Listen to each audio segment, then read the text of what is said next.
Previously on Power Reviews. With database, we've got a Power Ranger. You were sent to infiltrate Alphabet Soup, which crossed through an interdimensional rift. Spaceship? It was badly damaged. The directors of Alphabet Soup. Not you. He snatched up the little girl. You lost her. They're not human. Our master, the landlord. The fluctuation in the cross-dimensional continuum. If Alphabet Soup disrupts the tachyon cloud... What did you just do to this ship? An alliance. By going into the rift. We have to turn the car around! What was up with all that? She's not there, Kay. It isn't real. Hexagon. Dominated the world. I received a distress call. Virus. I saw the rift open. And I was here with you. My counterpart's not here. Only you can save him. Please don't go. Madam Secretary. We're going down. We didn't keep our eyes on the road. So many shiny colors. Mitch, Mary, I'm so sorry. And now, Database Rangers Power Review. Greetings, Ranger fans. Database Ranger reporting in. This is Ranger Log... Sorry, Force of Habit. I've just been recording so many of these things lately.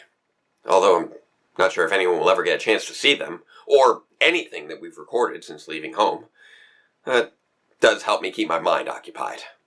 And when a year flies by in a matter of minutes, it does give you plenty of Power Rangers to catch up on. Dino Charge has been pretty good so far, so that does give me some hope for the future. I just hope that Dino Supercharge doesn't break reality any worse than it already is. Although I suppose you'd have to suck Earth into a black hole to accomplish that. Better not jinx it. Anywho, the point of this entry is to just sort of catch up on what we've been up to these last few days. Or months. Or hours. It's really hard to tell in this place. I've had to give myself a haircut, but that doesn't exactly mean much. Kay and Dr. C keep referring to it as the cross-continuum void, but I've got another name for a seemingly endless expanse of nothing existing in the spaces between realities. The hiatus. Or the highly interactive, abstract, temporally unstable space. Take your pick. Needless to say, things have been pretty weird since we got here.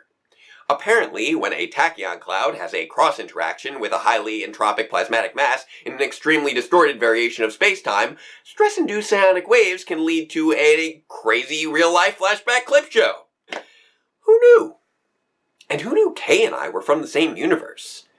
And who knew Mitch and Mary? So, yeah, sort of brought up a lot of bad memories that half of us didn't even know we still had. But I've already logged in all that. Except for one last bit. The part where we finally figured out what we were doing here. And where we were going. And as we finally near our destination, I think it's about time I finally reviewed it. How we, much like the Power Rangers Lightspeed Rescue in episode 11, found the truth. Discovered. The episode begins at the Lightspeed Aquabase, where Captain Mitchell explains why he halted the Rangers' battle against the Titanium Ranger. I couldn't let you destroy my son. Okay, I realize that might be a lot to unpack, so let me catch you up real quick. In the previous episode, the Rangers were testing Ms. Fairweather's latest invention, the Titanium Morpher. Unfortunately, the powers proved too unstable, and Captain Mitchell decided to lock them away. That night, he and his daughter Dana, the Pink Lightspeed Ranger, celebrated the 20th birthday of her brother Ryan, who was supposedly lost in a car crash. Soon after that, a mysterious figure infiltrated the Aquabase, stole the Morpher, and was revealed the next day as the villainous Titanium Ranger, who then proceeded to defeat the Lightspeed Rangers, forcing them to bust out their new V-Lancers, blasting him back and knocking his visor open, so Captain Mitchell could see his eyes, leading him to call off the battle, and leading us to where we are now. Needless to say, the Rangers have a lot of questions. Just like we did. Okay, I realize I've been asking this a lot lately, but could someone please explain what just happened? We simply experienced the result of our stress-induced psionic influence on the cross-interaction between the tachyon cloud and the highly entropic plasmatic mass which exists within the cross-continuum void's extremely distorted variation on space-time. Of course! Why didn't we think of it before?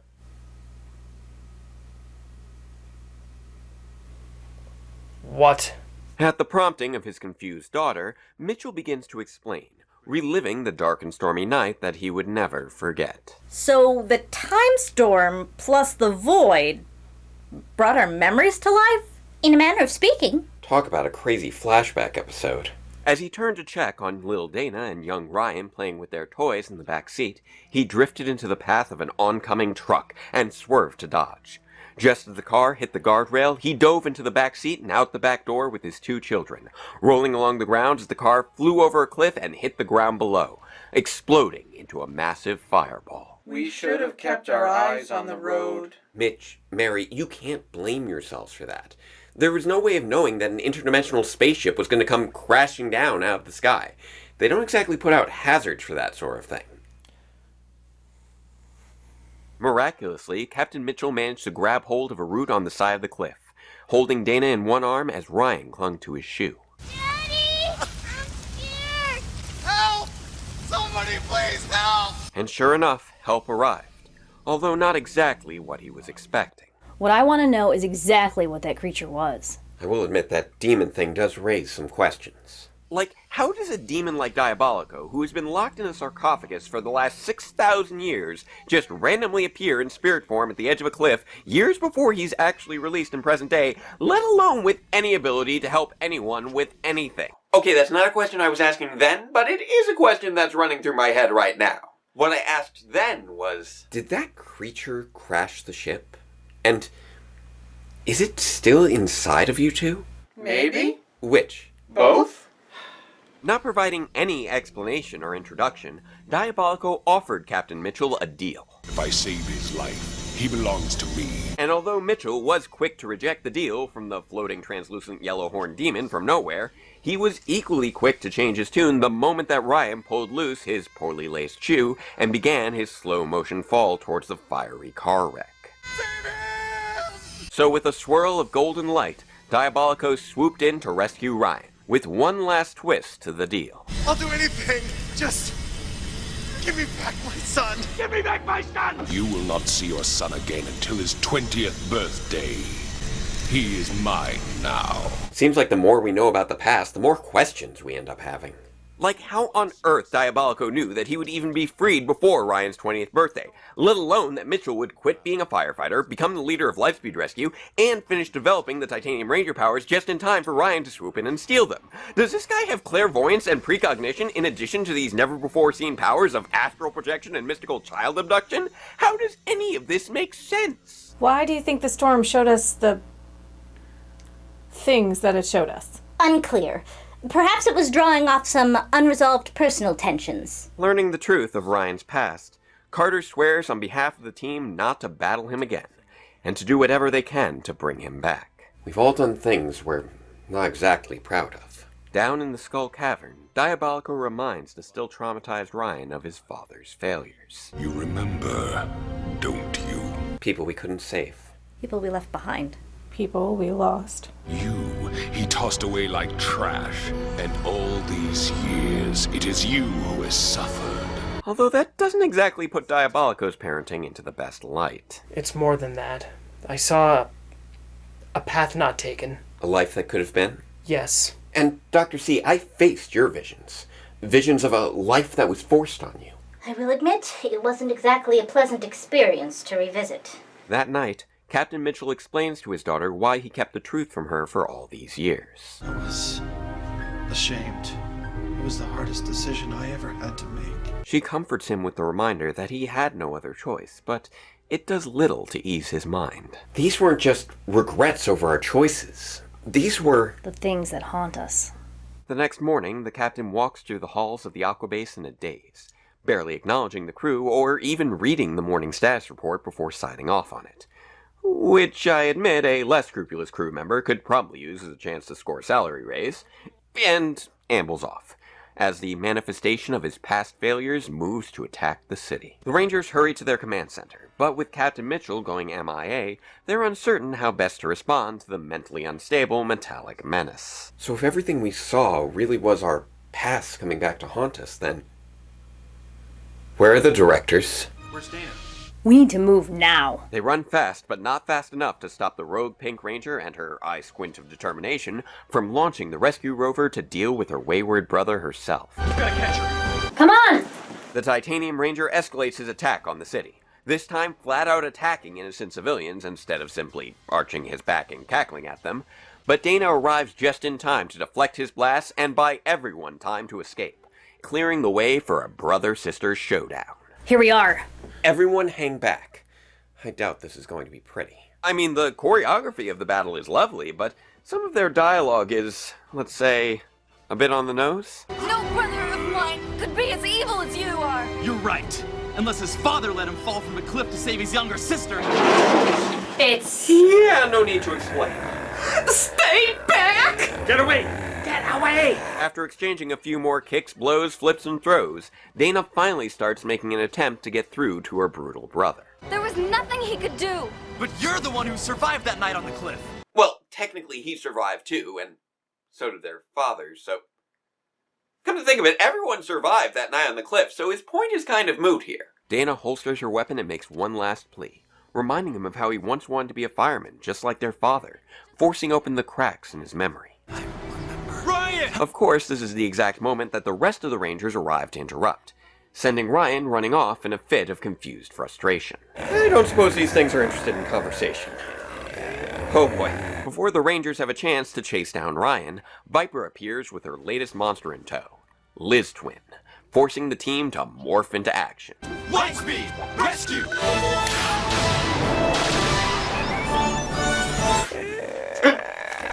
It's morphin' time! Viper abandons Liz Twin as he battles the Rangers with his super extendo arm, which is quickly thwarted by Kelsey's rescue drill, Joel's rescue blaster, Dana's oddly named rescue injector, and finally the full team's unilaser. Good to know that works.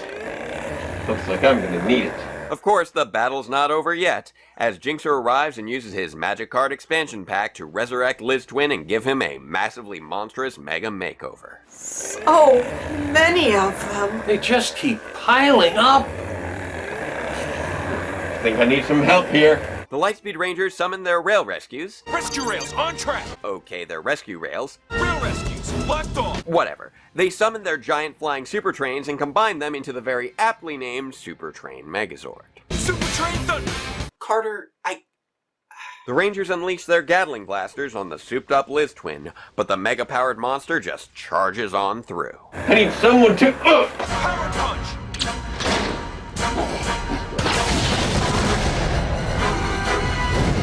Slapping hands, ready to go. Please, allow me. The Super Train Megazord swaps its weapons over to its massive fists, which somehow powers up its turbine attack due to unexplained science reasons, allowing it to deliver a 1-2 finisher to destroy the monster once and for all. I've been waiting a very long time for that. Far away from the action, Ryan catches his breath and demorphs by a very familiar guardrail, overlooking the fateful cliff from his past. I've had enough trips down memory lane today. Ruby Blood! Power down. Was that a new attack? I guess I'm full of surprises.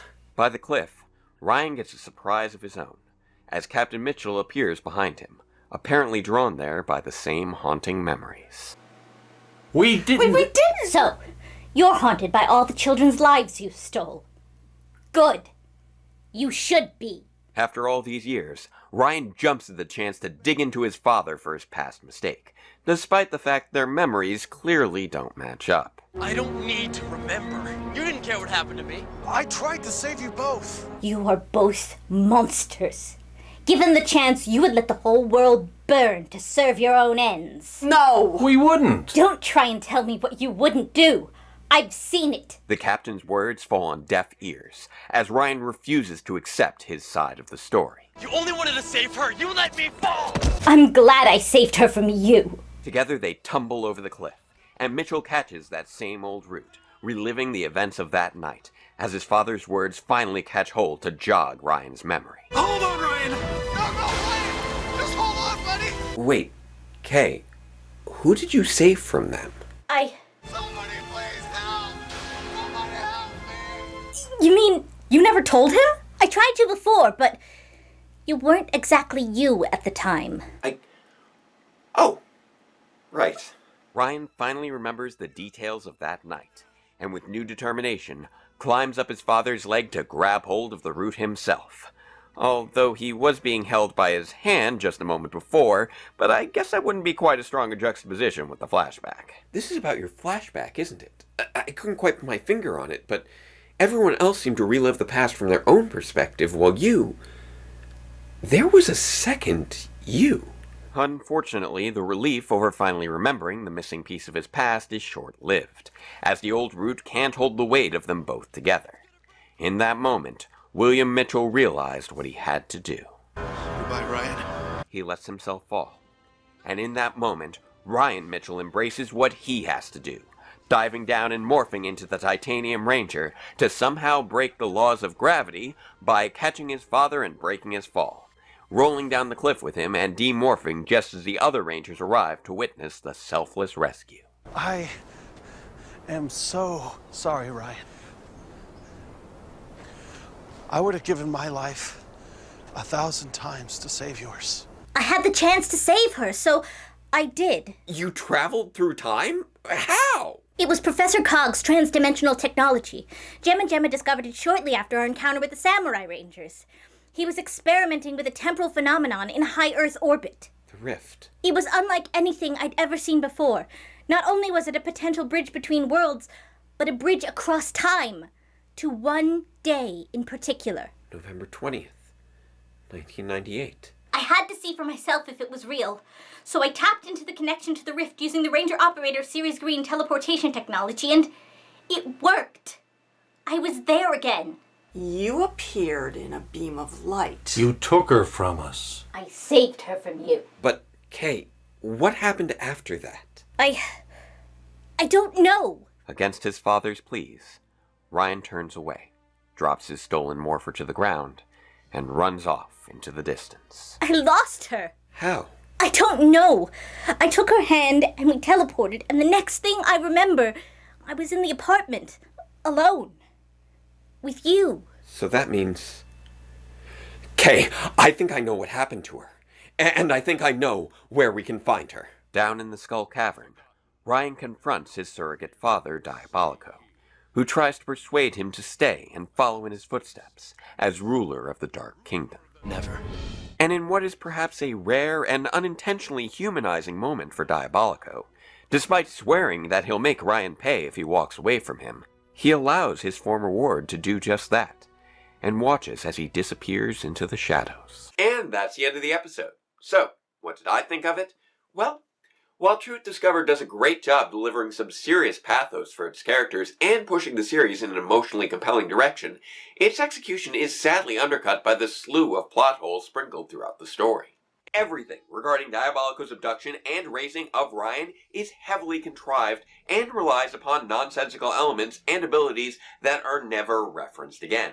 For all of this to work, Diabolico somehow needs to know about this random isolated car crash, project himself from his prison tomb, affect the physical world to save Ryan, and know that his 20th birthday will be an appropriate time to unleash his ward, despite having no reason to assume that the Titanium Ranger powers would be in development, let alone that he himself would be free and combating a new Power Rangers team.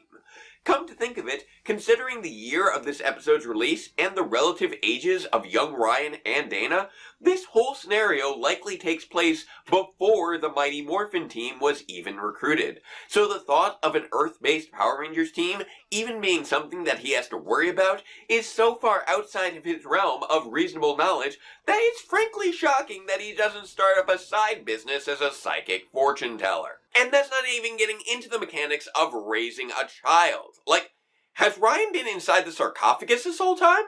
If so, why didn't we see him when the others broke out? What has he been eating? And why does a guy who's been raised by demons have clean-cut gelled hair and wear a button-down shirt, chain necklace, and black cargo pants? Seriously, did Ryan go out for a mall makeover before infiltrating the Aquabase, or what? Now, note, there is still a lot of good stuff here. Ron Roget's performance as Captain Mitchell is particularly noteworthy as he painfully revisits his past as a loving father placed in an impossible position, and struggles to come to terms with the return of his long-lost son. First through blaming himself, then retreating into himself, and finally attempting to sacrifice himself to bring Ryan back to his senses. The drama of the episode is heavily driven by the deeply emotional rotating character triad between him and Dana, Dana and Ryan, and ultimately Ryan and himself. And Mitchell is really the cornerstone that keeps things from spinning out of control amidst line flubs, editing errors, and painfully over-expository dialogue. You're right.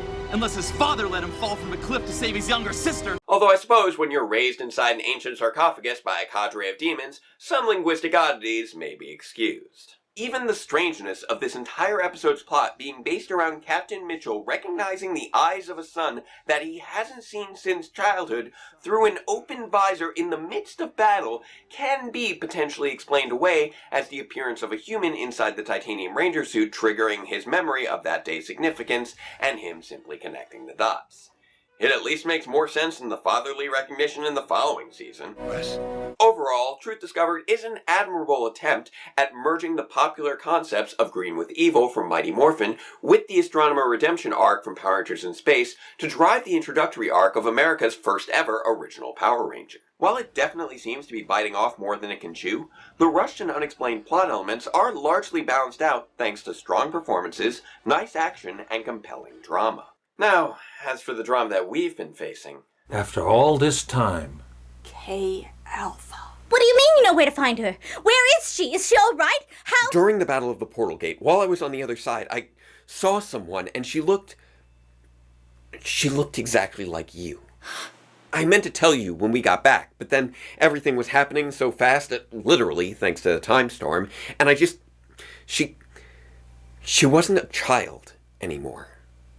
She had long hair and was dressed in black, and she was standing next to the landlord. And she called him Master. We need to find her! We need to get her back! We will. We can use our biosignatures, right?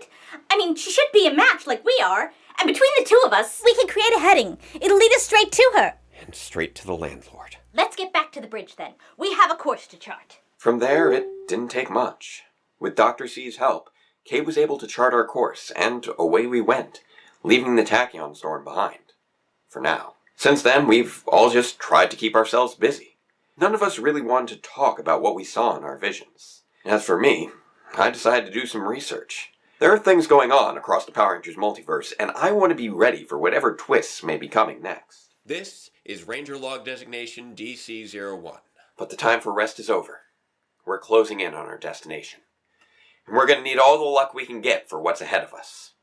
So until next time, farewell, Ranger fans, and let the power protect us all.